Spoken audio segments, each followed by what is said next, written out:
So getting right into it, we're just going to unbox the mouse itself. A little difficult there, but once you pop up the top, you get a Apple-esque kind of introduction there with the mouse on the top as a forefront.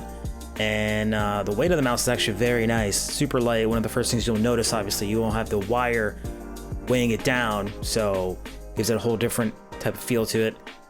Next in the box, you have the wireless transmitter slash receiver adapter, which is pretty cool. It's USB Type-C on the back. Then you have a USB that you can plug into the computer, and it's also acts as a receiver as well, which is very nice. So it's very compact. You won't even notice it when you plug it in. Moving aside, once you take that out, in the box itself you have the cables, which is the USB Type-C that plugs into the receiver, as well as the front of the mouse. And it's a USB type when you plug into the computer.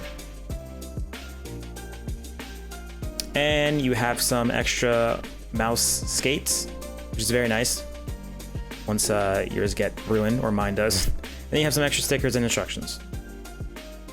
So with the success of the wireless Model O version, Glorious finally announced the wireless D version over the summer, with pre-orders opening up early September. But pre-orders weren't available to everybody. Glorious first released their pre-orders to their Gilded members and then a public option soon after. So I was lucky enough to get invited and lucky enough to pre-order the mouse before everyone else. But I made this video later than expected, so it doesn't really matter. But because I got the mouse early, I'm able to spend more time with it. So my opinion is pretty set on how I feel about the mouse. So let's get started with the mouse itself. So you'll notice that the shape is the exact same. It's only missing a wire in the front. But what's really impressive to me is that Glorious was able to maintain the exact same weight from the wireless to the wired. So there's no difference. Even with different internals, a battery inside, a different sensor, it's still the same exact weight as the wired version, which blows my mind, honestly. And it kind of makes you wonder, why isn't the wired version a little bit lighter? Think about it. And just like the wireless Model O, the wireless Model D is equipped with a 2.4 gigahertz wireless connection, next-gen BAM sensor, and full RGB. And having used this mouse for a long time, I can honestly vouch for the wireless connectivity. I've had no lag or input issues, and even with games like Call of Duty or Valorant, where it requires fast-paced movements, I honestly feel like I am on a wired mouse instead of a wireless mouse. That's how good the connection is.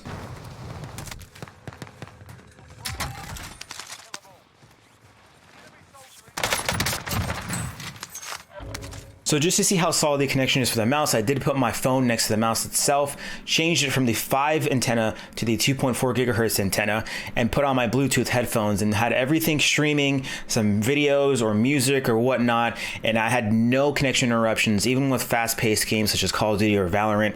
So I'm pretty impressed. On the underside of the mouse, you have Glorious's G skates, which are covered in this blue film that you have to peel off. And from their website, it reads that these skates are different than the stock skates because they're rounded, snag-proof design, and 100% pure virgin PTFE composition with a 0.81 millimeter thickness for long-lasting durability. And even large movements that you have to do when gaming on a low sensitivity like myself, I've never had the mouse get caught on the mouse pad or do any of that. Now granted, I do have a smooth and fine mouse pad, so it'll be a little bit difficult to do that. But when I lift the mouse and put it on its side and try to even get it snagged or caught, it just doesn't even want to. So that is something to consider for sure when buying a mouse like this. Now let's talk about setup. Right out of the box, the mouse is pretty much plug and play. It's a breeze to set up. You just plug it in and you download Glorious's core software, and you can set up the mouse RGB settings and the DPI settings and whatnot. So it's pretty straightforward. Honestly, you cannot go wrong with this. The only thing that I was confused about was the dongle itself, because it was 2 parts to wire and then you have the receiver itself. But then I found out that it is just an extender to the receiver, so all you do is just plug into the computer and extend that wire to a different area if you're further away from your computer. So it works pretty well. And I did want to mention with the core software itself, if you already have a Glorious mouse, nothing about this mouse is different in terms of keybinds or macros. You can do pretty much the same and bind whatever button you want or whatever combination button you want. So just because this is a wireless mouse doesn't mean there's anything different in terms of keybinds or macros or combinations or whatnot. So it's all the same. Now, as for differences between the wired and the wireless version, there are some slight variations that are kind of minor. You won't really notice it unless you have them side by side, but let's go through it now. And just to be clear, the wired version that I have here is the first generation. I don't know if Glorious made a second generation, but this is their first model that they put out for the Model D.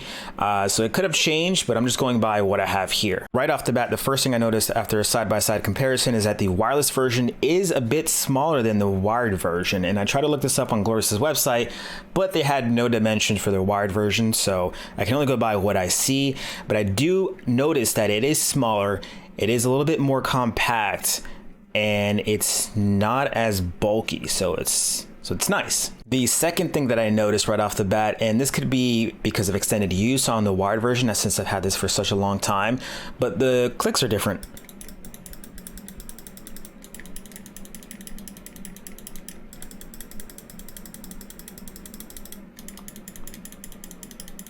And I looked this up on the website too as well, but Glorious didn't mention it, but I know they mentioned it when the mouse was first announced, is that the wireless version has Kali switches on it. So it is a little bit more clickier and louder, but it is a hell of a lot more consistent than the wired version is. And like I said, this could be because of extended use.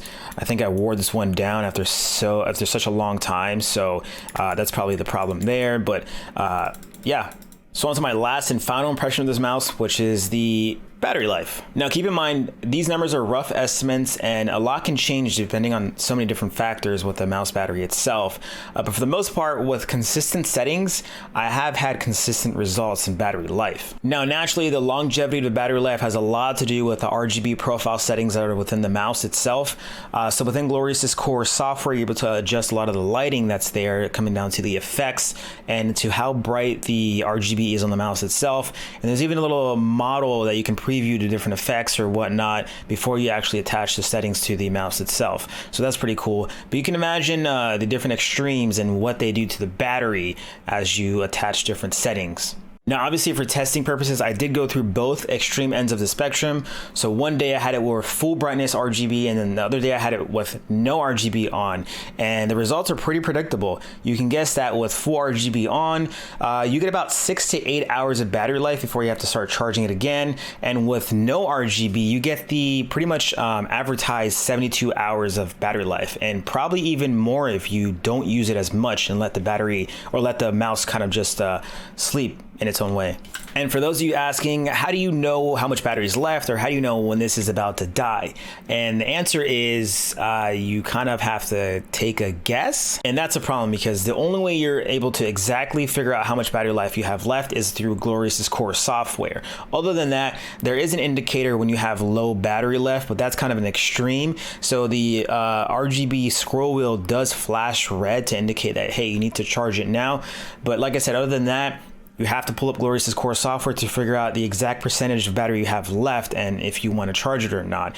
And that's not cool. And I hope Glorious takes my feedback and everyone else's feedback into consideration, because a nice battery life widget on the bottom Windows menu bar would be very nice and very convenient instead of pulling up the Glorious core software itself. Because let's be honest, I don't have it minimized all the time, and pulling it up is kind of a hassle and it's kind of out of the way. So having a widget there would be super convenient. So please, Glorious, make a widget or something that would be easier to indicate the battery life. But aside from that issue, I have no other complaints about the wireless Model D. It does one thing and it does it very well.